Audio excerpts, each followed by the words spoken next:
Hello, I'm Gil Zilkha. Welcome back to my channel, Essential Classical Music, where we look at the best recordings of the classical music repertoire. This video is taken out of my larger video on the major chamber works. I hope you enjoy it. Now we come to Shostakovich Shostakovich's 15 string quartets, which alongside his symphonies, of course, are considered one of his biggest achievements. In particular, String Quartet number 8, written towards the beginning of the 1960s, is really the one that especially that you might want to come to first. That's one of the iconic string quartets of all time. It has this haunting opening that goes dun deen dun dun, which actually spells his name. It's like D. So the notes are D, E flat, C, B, but I don't myself understand all this spelling stuff. Like, I know that B-A-C-H, Bach, spells something musically, but it's D, let's see, D, S is the E flat, and then C, and then H is the B. So that's Dmitri Shostakovich. It's like a signature of his name. But another thing that's interesting about that is you have this iconic string quartet that starts out with a four-note motif, kind of sad, dissonant, and then you have Beethoven, arguably his most famous or popular string quartet, number 14, that starts out dun dee dun dun, also with a four-note motif. I don't know, I find that kind of, maybe coincidental, but they both start out with this haunting theme.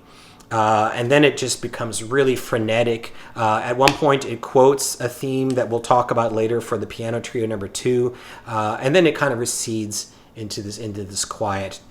All of Shostakovich's string quartets are wonderful. He was such a gifted composer with his own musical language. I would say the earlier ones probably show more his more early, kind of more energetic style. Number 3 is a really good one. Very, very rhythmic and colorful. The ones bunched around number 8 are kind of similarly like dramatic. And then towards the end, he gets a little bit more subdued. Number 13, for example, it's a very bleak work, very, very beautiful. And then number 15, which is literally a dirge. It's just mellow, low, funereal, but really beautiful.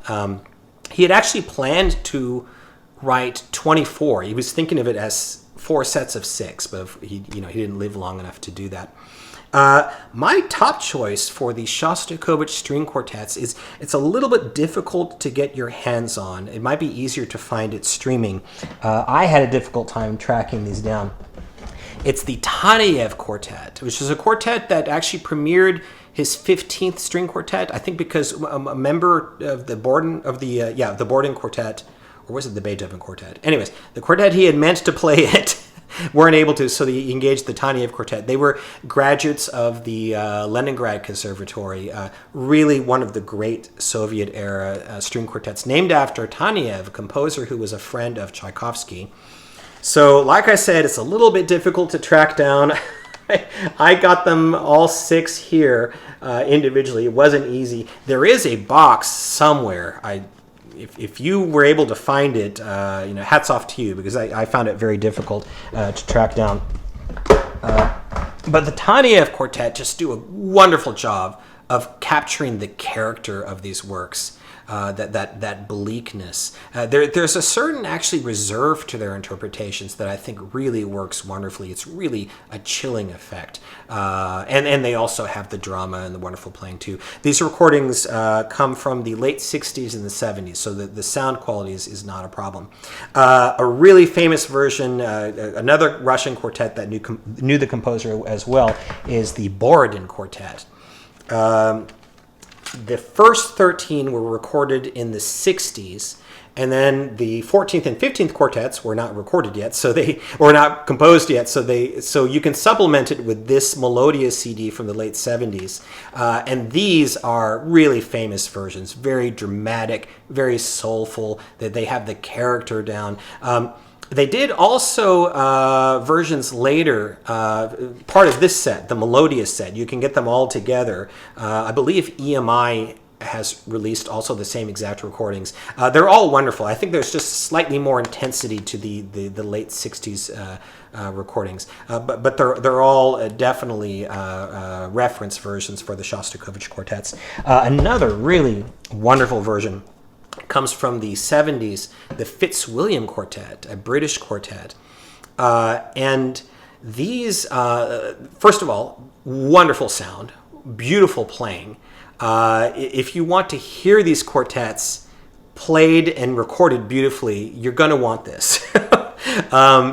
In terms of interpretation, it maybe doesn't have like that specifically dark Russian soulful character, to the max that you might get with the Borodins, for example, but it's still very communicative and very beautifully played. Wonderful technical skill as well.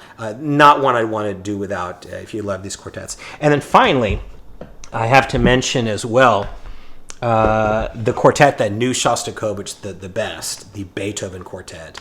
This was the quartet that premiered most all of them. The recordings range from the mid-50s to the mid-70s. Fairly clear recording, and they just have this really earthy Russian character to them. Obviously, they're very connected to the composer and to the music. So this is also one that is sort of like a reference version that you're going to get for these quartets. Thanks for watching. I hope you have a great day and happy listening.